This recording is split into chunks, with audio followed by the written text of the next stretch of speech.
अब देखिए बच्चों, हम लोग क्वेश्चन नंबर 4 देखते हैं। कहता है acidic hydrolysis of ether, acidic hydrolysis of ether Son below is fastest. ठीक है, इसका एसिडिक हाइड्रोलाइसिस सीधी सी बात है R-OR है। जब हम इसका एसिडिक हाइड्रोलाइसिस करेंगे तो आपको पता है सबसे पहले स्टेप में क्या होता है, एसिड बेस रिएक्शन होता है, प्रोटोनेशन हो जाएगा, प्रोटोनेशन हो जाएगा। ठीक है, फिर उसके बाद इसमें दो प्रकार के मैकेनिज्म लगते हैं, या तो SN1 या तो SN2। अगर स्टेबल कार्बोकेटाइन बनता हो, जैसे 3 डिग्री का कार्बोकेटाइन, एरोमेटिक या रेजोनेंस स्टेबल कार्बोकेटाइन, तो वैसी स्थिति में क्या हो जाएगा, SN1 होगा, अदरवाइज SN2 होता है। ठीक है, तो मान लीजिए यहाँ से निकला और R' पर कार्बोकेटाइन बन गया, और फिर उसके बाद बच्चों ROH। ये इसका सीधा सीधा मैकेनिज्म। क्वेश्चन बहुत सिंपल है, कहता है acidic hydrolysis of ether Son below is fastest. अब ये सब जो क्वेश्चन देखिए JEE एडवांस में पूछा गया है, पिछले 3 क्वेश्चन को हमने डिस्कस किया है, ये सब बहुत ही आसान क्वेश्चन। ठीक है, बहुत ही आसान क्वेश्चन है। तो JEE एडवांस के सारे क्वेश्चन टफ नहीं होते, कुछ क्वेश्चन अच्छे होते हैं, अच्छे लेवल के होते हैं। ठीक है, बाकी ज़्यादातर क्वेश्चन जो है बेसिक कॉन्सेप्ट से रिलेटेड होते हैं। खैर, तो देखिए एसिडिक हाइड्रोलाइसिस ऑफ ईथर है बच्चों, तो यहाँ पर हम क्या करेंगे, सबसे पहला नंबर इसका एसिड बेस रिएक्शन करवाएंगे। तो जैसे ही एसिड बेस रिएक्शन कराएंगे तो आप जानते हो यहाँ पर क्या होने वाला है, यहाँ पर बच्चों इस तरह से एक हाइड्रोजन का एडिशन हो जाएगा, प्रोटोनेशन हो जाएगा। प्रोटोनेशन होने के बाद क्या होगा, प्रोटोनेशन होने के बाद अगर इस बॉन्ड को मैं यहाँ से ब्रेक कर देता हूँ, यहाँ से ब्रेक कर देता हूँ, तो इस वाले कार्बन पर क्या बनेगा, पॉजिटिव चार्ज बनेगा।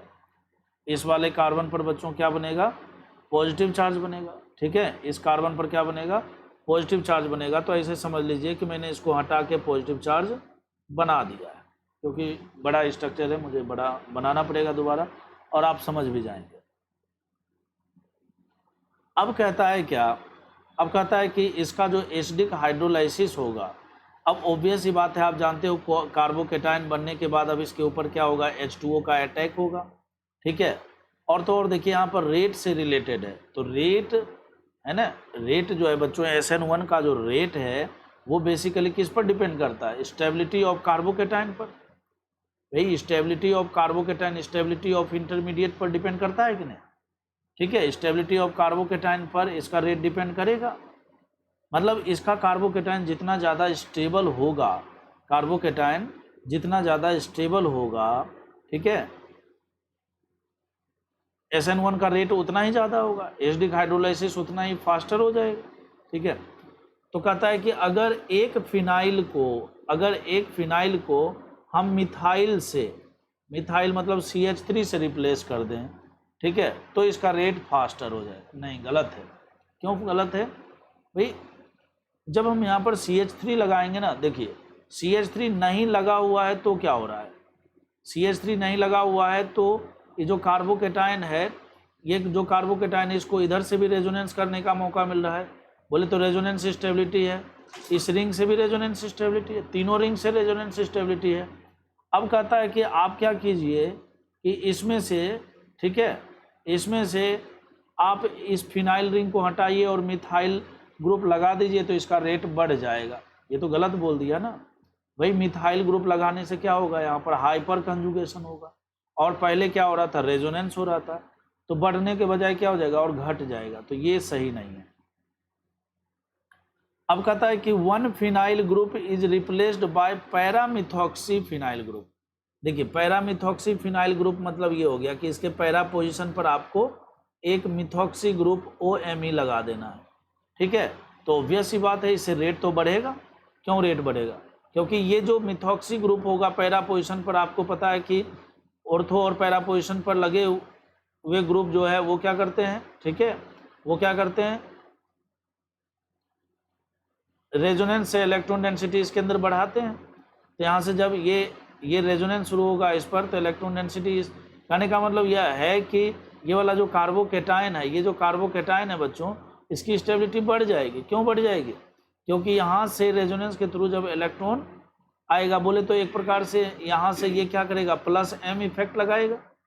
समझ रहे हो ना बात को, प्लस एम इफेक्ट लगाएगा और कार्बोकेटाइन की स्टेबिलिटी बढ़ जाती है किसके द्वारा, इलेक्ट्रॉन डोनर ग्रुप के द्वारा, रेजोनेंस के द्वारा यहाँ पर इलेक्ट्रॉन का डोनेशन हो रहा है तो बढ़ेगा, इसमें कोई शक की बात नहीं है।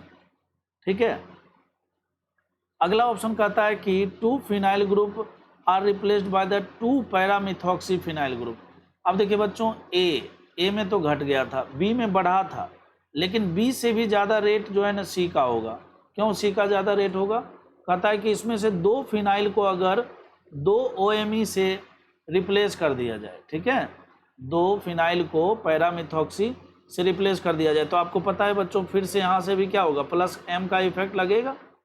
समझ रहे हो बात भाई, बेंजीन रिंग से पहले क्या हो रहा था, पहले अगर ये मिथॉक्सी ग्रुप नहीं थे तो क्या हो रहा था, इस फिनाइल से रेजोनेंस हो रहा था, इस फिनाइल से रेजोनेंस हो रहा था, लेकिन इस मिथॉक्सी ग्रुप के लगने से क्या हो गया, मिथॉक्सी ग्रुप के लगने से क्या हो गया, इस कार्बोकेटाइन की स्टेबिलिटी बढ़ गई। क्यों कार्बोकेटाइन की स्टेबिलिटी बढ़ गई, नंबर ऑफ RS ज़्यादा मिलेंगे, है ना, यहाँ से प्लस एम इफेक्ट लगेगा तो रेजोनेंस के थ्रू यहाँ पर इस कार्बोकेटाइन को स्टेबिलिटी मिलेगी। ठीक है, तो मेरे कहने का मतलब यह है कि इस कार्बोकेटाइन की स्टेबिलिटी बढ़ जाएगी। ठीक है, एक पैरामिथॉक्सी फिनाइल ग्रुप लगाया जाए, रिप्लेस किया जाए तो भी बढ़ेगा, 2 लगाया जाए तो और भी बढ़ेगा। तो कहता है फास्टेस्ट मतलब सबसे ज़्यादा कहाँ पर होगा, तो सबसे ज़्यादा तो बच्चों सी में ही होगा। फिर कहता है no structural change is made to X. ठीक है, कहता है कोई चेंज नहीं कीजिए, नहीं ऐसा ये भी गलत है। Option number C is correct answer. ठीक है, इसका सी करेक्ट आंसर।